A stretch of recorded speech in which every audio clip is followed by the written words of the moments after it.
Hello, and welcome back to another Pokemon Scarlet and Violet trailer video. I haven't done one of these before, but this trailer seemed like it has a lot. So, as you can see, just a picture of the main town, and there's three photos around it, which I'm pretty sure are the three different paths that you can take in the story of this game. She is now describing the treasure hunt, which is one of the three paths, I think, and just explaining to us that it is an open world. And there you go, three new Pokemon revealed in this trailer. We have this crab guy, some fire guy, and another fire guy.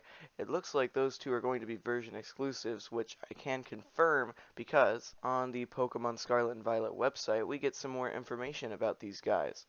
So their names are Armarouge, Ceruledge, and Cloth. Armarouge is exclusive to Pokemon Scarlet, which makes sense considering its scarlet appearance, and seems to be more of a special attacker with its signature move and its psychic fire type. Arms can be put together like a cannon, and its main trait is its armor, which is why its name is Armarouge. The Pokemon Violet version is Ceruledge, and this Pokemon is clearly named after cerulean, which is a purpley blue color, I'm pretty sure, but you can clearly see that this Pokemon is a purpley blue color. It is a fire ghost type and seems to be more of a physical attacker using its blades, and its signature move is Bitter Blade, which is similar to Armor Cannon. Next up we have Cloth, a Pokemon with powerful claws, which you could probably tell. It is the ambush Pokemon and is a pure rock type, and it has a signature ability that basically gives it the effects of Shell Smash once it's on low HP. And later on in the trailer, you see its spinning eyes when you see its Titan version, which is an element of one of the three storylines that you can follow in this game. Back to the trailer, as you can see, Nimona is explaining that you can pick any of these three storylines to go after in any order. And here's a good shot of the map. So it looks like there is four zoom in options, unlike in Legends Arceus. I think there was only three over here. I know you can rotate the map. It says it over here and over there. And the plus sign, it looks like you could see where other trainers are. I'm not too sure. And then there's three things here. It looks like your trainer card, your Pokedex, and this one, which I'm not too sure about. And it looks like you can place waypoints as you go, because set as destination is the only option here. And you can fly to the different Pokestops, which is nice. Here we go. You can see the three different storylines again. So it looks like it's the Gym Challenge, the Evil Team, and the Titans, or the Treasure Hunt. I'm not really sure what it's officially called. You can hear my dog barking in the background. Ignore him, please. So face off against rebellious students Starfall Street. So the evil team, it looks like in this game, are rebellious students from the school. So there's these big gates, and I like this animation when they start a battle, but as you can see, they're all wearing the school uniform, and they're too cool to look at you directly, which I think is kind of funny. Team Star, of course, the school's troublemakers. And then the main villain man of this organization will be shown later on in the trailer.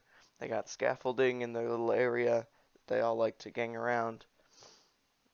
And this part actually gives an exciting piece of information. As you can see, there's your two Pokemon just outside wandering around, and then they're fighting these three Houndour, but there's not like much of a GUI around. I don't know if that's just special effects, but it looks like even if there was like a GUI here, it's still cool to see that they're all just wandering around, and you can still move around like in Legends Arceus when you're battling. And then behind this big tent is, of course, the team leader in this van, of course, that was shown earlier in the trailer. I just noticed something. This engine has an eye. Is that a Pokemon? It's not on the website yet, so they might not want us to know that it's a Pokemon, but it certainly looks like a Pokemon. You see the little mouth and the eye? That's suspicious. But here we go. The leader of this organization, probably also from the school, Mela, one of those. Very angry, apparently. And here they are. It looks like another evil team that specializes in fire types, which I think is the third time that we've had that, so that's not very exciting. But I like their vibe. I like how they are. It's kind of fun that there's members of the school.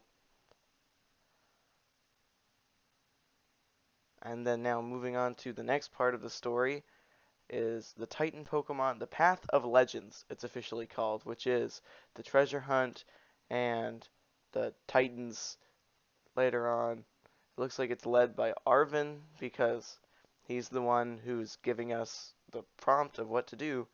Me and her are gonna be too busy visiting the layers of Titans and nabbing their Herba Mystica. So that looks like what the third path is that we were guessing about before this trailer, is we need to visit the layers of Titans and nab their Herba Mystica, which is probably for like a cooking recipe because he is a cooking man. So here is the cloth. You can just see him around. They're normal sized, but then we see this enormous one. So it looks like the Titans or the Legends, the people in possession of the Herba Mystica, are just giant Pokemon. And we'll probably have to defeat them in battle to claim their Herba Mystica. So here you can see the Stony Cliff Titan cloth. So it's a Titan also. It's a legend, a Titan, Stony Cliff Titan. It's a bit confusing. Everything has like three names in this storyline. But as you can see, this will be a Pokemon battle against it. Kind of like the Totem Pokemon. And then there's Victory Road, take on the gym leaders. So then the third story is the gym challenge. I just realized this Pokemon logo looks like Miraidon. That's funny. It might be after a different Pokemon, but I think it looks like Miraidon. Anyway, you go inside of this building. It's clearly Victory Road, and then you see Geeta. I am Geeta, chairwoman of the Pokemon League, the organization that runs these gyms. So it looks like she's part of the organization that created the gym challenge in this land. And here's Nemona, your main rival. And it looks like she's going to be guiding you through the gym challenge. And I like this gym test because usually they do a little gym activity before you get to fight the gym leader. And I know the grass type one in Sword and Shield was hurting a bunch of Wooloo, but this time it looks like it's in the open world that you get to collect these Sunflora that are hiding around and then bring them to the gym leader to prove that you can face him. And I like that little thumbs up. I think that's cute. Then you get a big shot of the gym. And then you see this man, who I just realized his belt kind of looks like a Cyclizar curled up in there. Anyway, this is Brassius, the grass-type gym leader.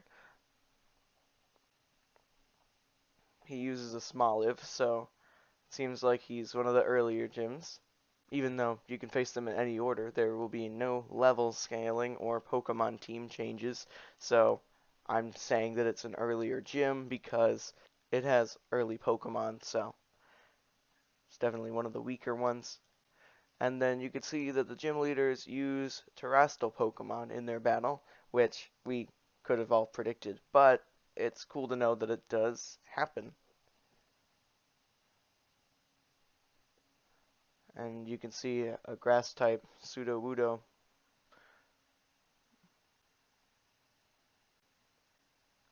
And there we go. Those are the three storylines finally developed. And now we all know. And then there's also the open world aspect that she's trying to get us to realize there's a lot to do in this game.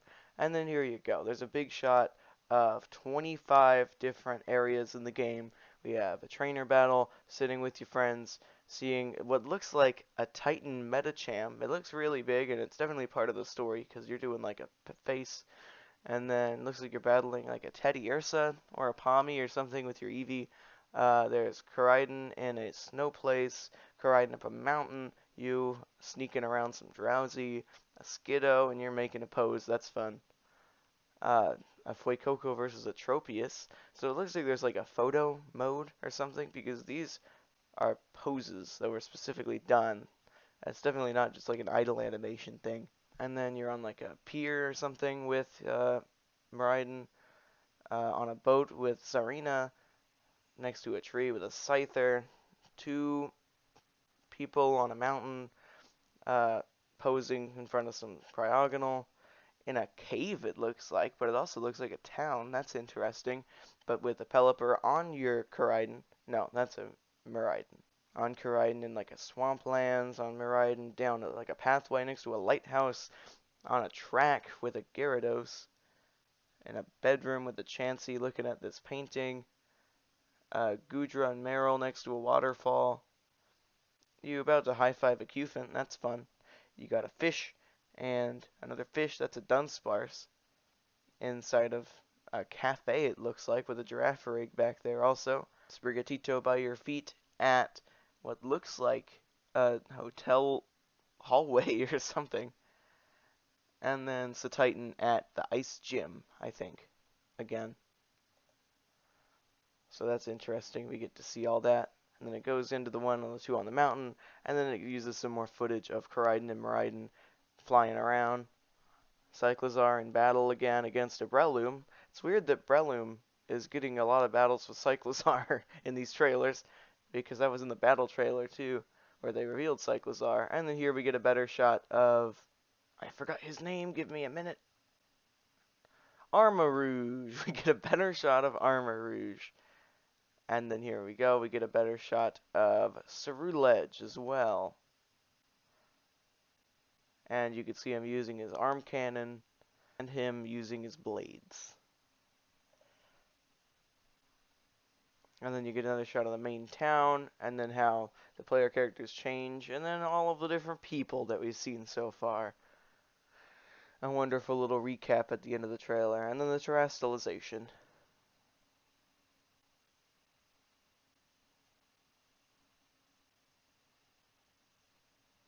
Isn't this kind of like an energy beam? I feel like that's not a move that Sprigatito would know. It seems like this is like a terrestrial specific move that changes its typing, because it looks like a pure energy beam, and then it also has little spikes of color. So that's suspicious to me. And then a Fuecoco using Flamethrower, which is a strange move to know at that age. And then the release date right at the end. So, thank you all for watching. That's what I've deciphered from this trailer. Hope you all enjoyed my little recap and explanation. Yeah, and be sure to subscribe if you want to see me play through Pokemon Scarlet once it comes out, and do more Pokemon related videos, probably on the next trailers. So, see you all in my next Pokemon video.